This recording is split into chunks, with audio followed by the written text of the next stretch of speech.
Hello guys, welcome back to my new video. तो आज है रिपब्लिक डे और रिपब्लिक डे पे हम आए हमारे स्कूल में। ये रहा लिटिल स्टार इंग्लिश स्कूल और अभी यहाँ पर रिपब्लिक डे का सेलिब्रेशन हो रहा है। तो आप देखते रहिए, पूरी वीडियो में बने रहिए हमारे साथ। तेरी धूप से रोशन तेरी हवा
ओ देश मेरे तेरी शान पे झंडा गाड़ने के लिए बालिकाओं को आमंत्रित करते हैं। झूम तिरंगे हो पर उच्च महान, तिरंगे अमर रहे तेरी शान, तिरंगे अमर रहे तेरी शान। जो धरती नीचे आया उसने अपना शीश झुकाया, जो जन तेरे नीचे आया उसने अपना शीश झुकाया।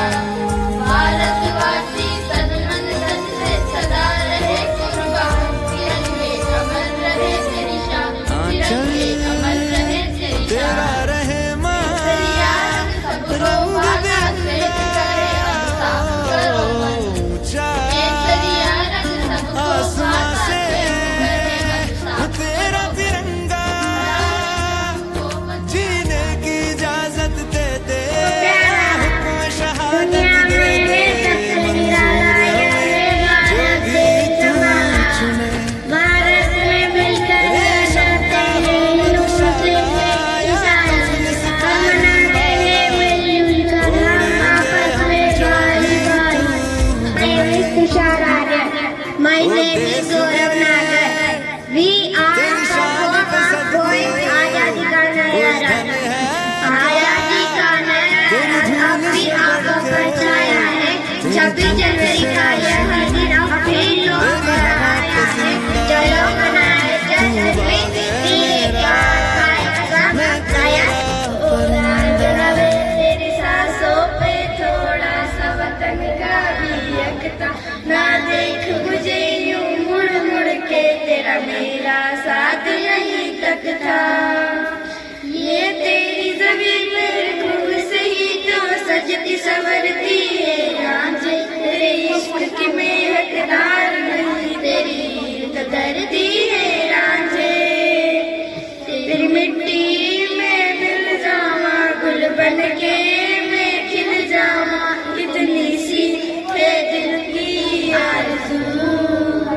तेरे नाम गौरवशाली भारत देश महान, जिसकी रक्षा करते सैनिक वीर जवान। इस पावन धरा को जब शत्रु ने आंख दिखाई, थल सेना आगे बढ़ी, शत्रु ने मुंह की खाई। शान नहीं जाने दी माँ की, अपनी गवा दी जान। भारत अपना गौरवशाली भारत देश महान। जय हिंद जय देश हमारा, इसे करके दिल खूब सुहाना। हम इसके गुण गाएंगे, धरती को स्वर्ग बनाएंगे। सिर पर मुकुट हिमालय है, देश नरेगा हिमालय है। दम से ये महकाए वतन, ऐसे उन वीरों को 100 बार नमन, जो लुटा गए हंस के उस भरी जवानी को। हम कैसे भुला देंगे उनकी कुर्बानी को। अरे जहाँ से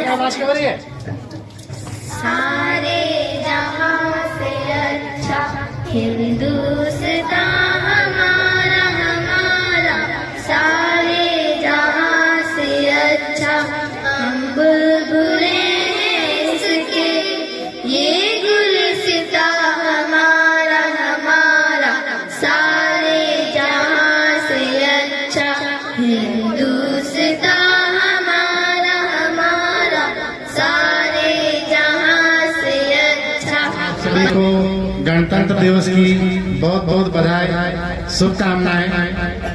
आज हम यहाँ पर अपना जो गणतंत्र दिवस मना रहे हैं, ये बहुत ही खुशी की बात है, बहुत ही खुशी का दिन है कि हम अपने भारत का जो नेशनल फेस्टिवल है उसको मनाने के लिए इतने जोश के साथ में सुबह सुबह इतनी सर्दी में तैयार होके यहाँ पर आए हुए हैं। तो आप सभी भी अपने लिए बहुत ही खुशी की बात है कि अपन यहाँ पर अपना जो नेशनल फेस्टिवल इसको मनाने के लिए इकट्ठे हुए हैं। और ये हमारी परंपरा है, हम हर साल स्कूलों में इस त्योहार को मनाने के लिए इकट्ठे होते हैं, सॉन्ग बोलते हैं, पोएम्स बोलते हैं, अलग अलग तरह के बहुत सारे आयोजन किए जाते हैं। तो ये दिन हमें ऐसे ही देखने को नहीं मिला। हमारा देश पहले सोने की चिड़िया कहलाता था, हमारे देश में सभी तरह से खुशहाली थी, समृद्धशाली था हमारा देश। तो फिर जो विदेश के जो लोग थे उन्होंने देखा कि इंडिया तो इतना अच्छा देश है, यहाँ पर किसी चीज की कमी नहीं है, यहाँ पर खूब धन दौलत है, शिक्षा के क्षेत्र में हमारा देश पूरे वर्ल्ड में नंबर 1 था। पूरी बड़ी बड़ी जो विश्वविद्यालय थे, तक्षशिला वगैरह, वो सभी यहाँ पर विद्यमान थे। बाहर से लोग यहाँ पर पढ़ने आते थे। तो लोगों की जब कोई भी धनवान होता है, कोई भी रिच व्यक्ति होता है, तो उसकी तरफ सबकी निगाह होती है, चोरों की निगाह उसकी तरफ भी होती है। तो ऐसे ही जो बाहर के व्यक्ति थे उनकी निगाह इंडिया पे थी। अरे कि इंडिया तो इतना समृद्धशाली है, यहाँ पर इतना धन दौलत है, यहाँ पर इतनी अच्छी अच्छी साहित्य, कला, संस्कृति सभी यहाँ पर इतनी विकसित है। तो क्यों ना हम इंडिया में चले, वहाँ के व्यक्तियों को, वहाँ के धन दौलत को लूट के लाए, वहाँ के व्यक्तियों को, वहाँ की संस्कृति को खराब करें। तो बाहर से बहुत सारे आक्रमणकारी यहाँ पर आए, हमारे मंदिरों को तोड़ा, हमारे देश को बहुत नुकसान पहुंचाया। इसी क्रम में जो अंग्रेज थे वो यहाँ पर व्यापार करने के लिए अपनी एक कंपनी लेके आए जिसका नाम था ईस्ट इंडिया कंपनी। वो केवल यहाँ पर व्यापार करने के लिए आए थे। यहाँ के राजाओं से अनुमति मांगी उन्होंने कि हमें आपके देश में व्यापार करने की अनुमति दे दो। तो व्यापार करने के बहाने आए, धीरे धीरे यहाँ पर ही वो उन्होंने अपना पूरा कारोबार फैला दिया। फिर धीरे धीरे अपनी सरकार में अपनी भागीदारी निभाने लगे और इंडिया को गुलाम बना लिया। इंडिया को क्या बना दिया? गुलाम बना दिया। तो आज से 1947 से पहले हमारा देश आजाद नहीं था। अंग्रेजों के कानून चलते थे, उनके रूल से हमें रहना पड़ता था, उन्हीं के हिसाब से रहना पड़ता था। वो स्कूलों में जो चीज पढ़ाई वो पढ़ना पड़ता था। वो जैसे कानून बना दे वैसे कानूनों को मानने पड़ते थे। वो जितना टैक्स ले उतना टैक्स हमको देना पड़ता था। तो यहाँ के लोगों ने सोचा कि देश हमारा है और कानून औरों के चल रहे हैं, तो क्यों ना हम इनके खिलाफ लड़ाई लड़े। तो 1947 में जब भारत आजाद हुआ, उसके 50-100 साल पहले से 1857 की पहली क्रांति हुई, उस समय से ही हमारे देश के बहुत सारे जो जवान थे उन्होंने अंग्रेजों के खिलाफ लड़ाइयां लड़ी, उनका विरोध करना शुरू किया।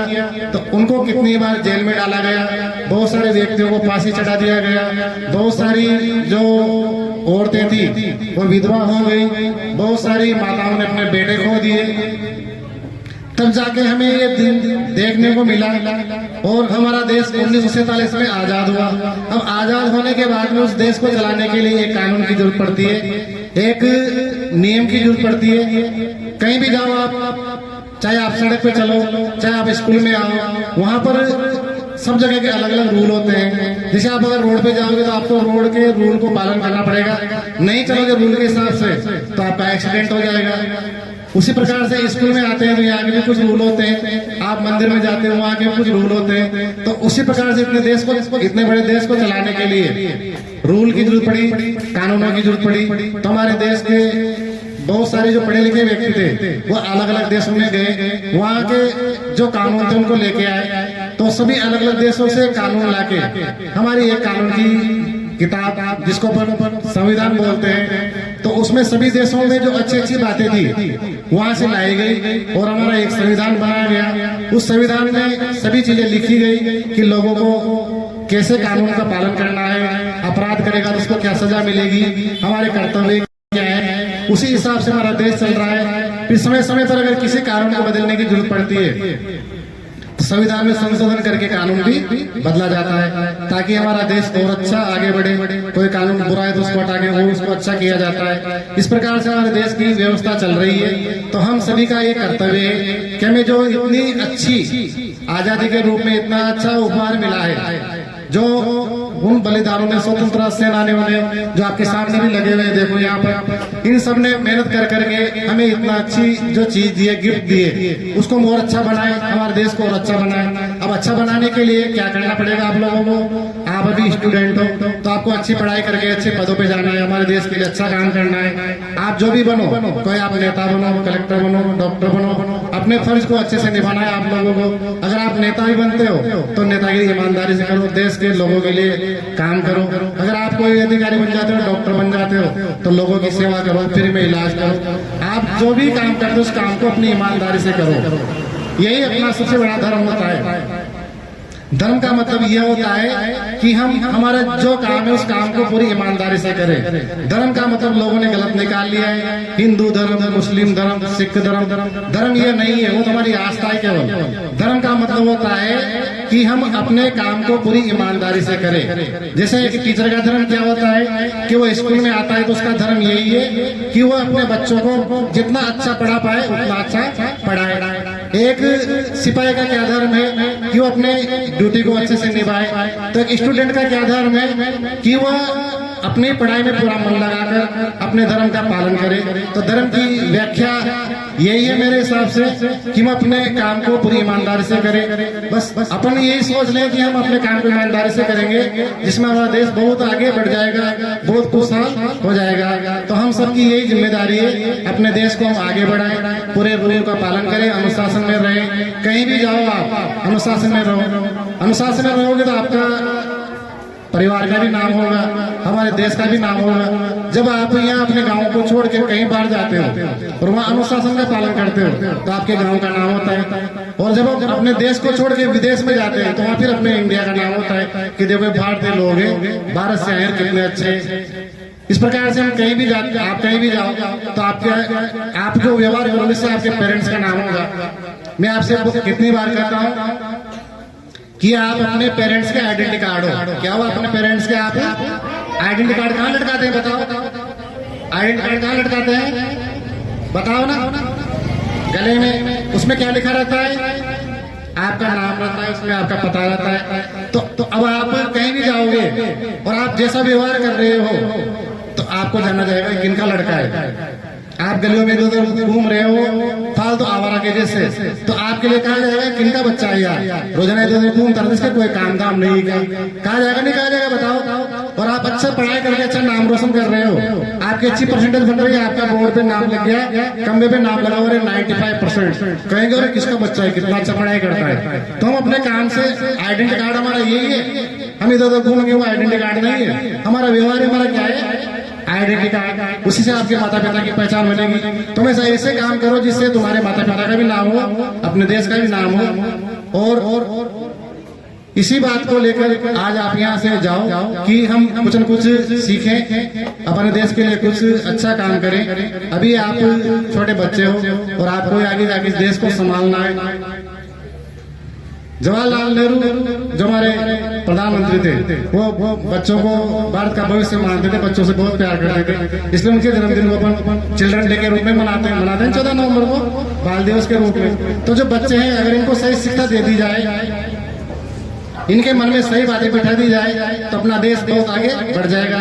और इस काम में टीचर की बहुत अच्छी भूमिका होती है। टीचर का ये रोल है, टीचर को नेशनल बिल्डर कहा गया है। और teacher is a national builder. जो अध्यापक होता है राष्ट्र का निर्माता होता है। तो हमारी ये जिम्मेदारी है, हम आपको अच्छी शिक्षा दें, आपको अच्छा नागरिक बनाए ताकि आप अपने देश का और अपने राष्ट्र का भला करें।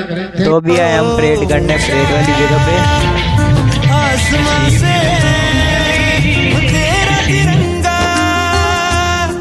जीने की इजाजत दे दे, या हुक्म शहादत दे दे, मंजूर हमें जो भी तू चुने। रेशम का हो मधुशाला या कफन सिपाही वाला, ओढ़ेंगे हम जो भी तू बुने। ओ देश मेरे तो अभी यहाँ पर प्रेयर चालू हो चुकी है। कोई धन है क्या तेरी धूल से बढ़ के, तेरी धूप से रोशन, तेरी हवा पे जिंदा, तू बाग है मेरा, मैं तो तेरा हमारा स्कूल तो आज को सलामी देने आ चुका है।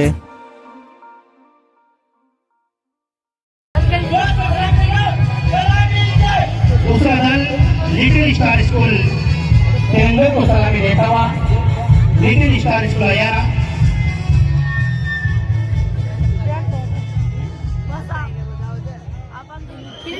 फीलिंग प्राउड इंडियन आर्मी, जंग के मैदान में कदे ना हारते।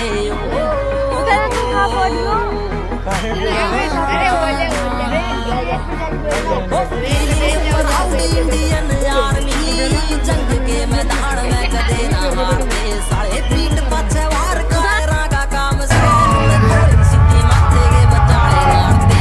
टेक टाइम काढ़वे में यार को यार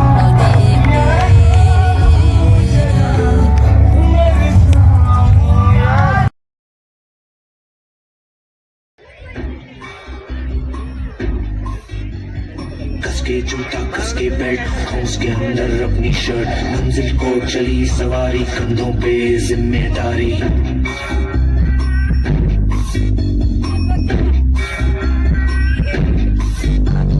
हाथ में फाइल मन में दम, मीलों मील चलेंगे हम, हर मुश्किल से टकराएंगे, टस से मस ना होंगे हम। दुनिया का नारा जमे रहो, मंजिल का इशारा जमे रहो। ये सोते भी हैं, टेंशन आगे रहने की है, टेंशन मेहनत इनको प्यारी है, एकदम आज्ञाकारी है। दुनिया का नारा जमे रहो, मंजिल का इशारा जमे रहो। अरे क्या हुआ, इतनी टेंशन में क्यों है? एग्जाम्स आ रहे हैं यार, हाँ तो इस बार भी टॉप करना है। 98% तो लाने ही है, फिर ये शहर की टॉप की कॉलेज में एडमिशन भी हो जाएगा और आगे की पूरी प्लानिंग सेट है। अरे डोंट वरी, एग्जाम्स भी अच्छे जाएंगे और हम टॉप भी कर लेंगे। थोड़ा रिलैक्स हो जाओ। एग्जाम्स के डिप्रेशन में कोई लाइफ जीना भूल जाता है क्या? मेहनत दिल लगा के की है ना, तो उसका नतीजा भी अच्छा ही होगा। बस दिल पे हाथ रखो और बोलो all is well, all is well.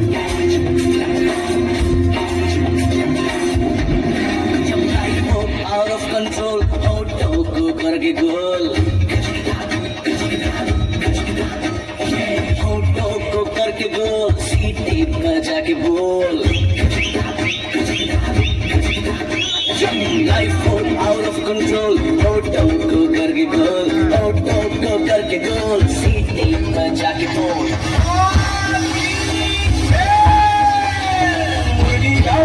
अंदर क्या होगा, लाइफ मिलेगी या तबे पे फ्लाई होगा, कोई न जाने अपना फ्यूचर क्या होगा।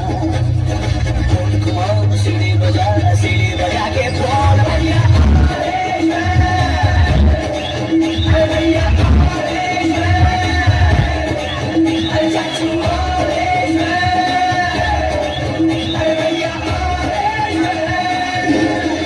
आज रिजल्ट का दिन था, सब बच्चे अच्छे नंबर से पास हो गए थे, सभी बच्चे खुश भी थे, पर रिया बहुत ज्यादा ही अपसेट थी क्योंकि उसे अपने टारगेट जितने मार्क्स नहीं मिल पाए। 98 की जगह 96 मिले। शायद वो अपने टॉप के कॉलेज में नहीं जा पाएगी, शायद उसने जितने गोल सोचे थे वो अचीव नहीं कर पाएगी। यही सब सोच अब उसके दिमाग में डिप्रेशन का रूप ले रही थी।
सॉरी, बट मैं अपना बेस्ट नहीं दे पाई।